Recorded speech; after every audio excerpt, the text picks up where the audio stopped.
Que acá en el medio, arriba, Víctor Tuschinaider, preguntarte si ensayaron tiros de penal, porque a partir de este partido se puede definir de esa manera, si es tu costumbre ensayarlo cuando puede ocurrir y también si lo hiciste en la previa de aquella final que jugaste con Chile contra Argentina.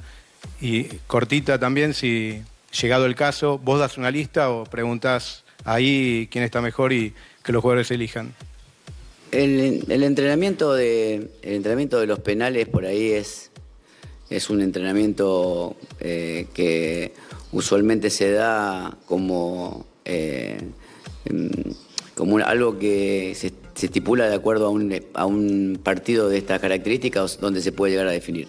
Pero con una sesión de entrenamiento por ahí estimular o estipular que uno pueda definir con la adrenalina del momento del juego es muy diferente en este tipo de instancias. Se tendría que haber hecho con mayor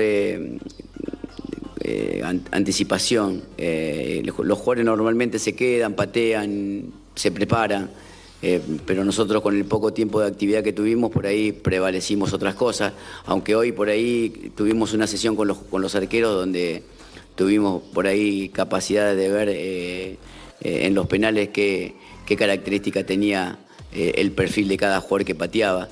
Por ahí le dedicamos un poco de tiempo.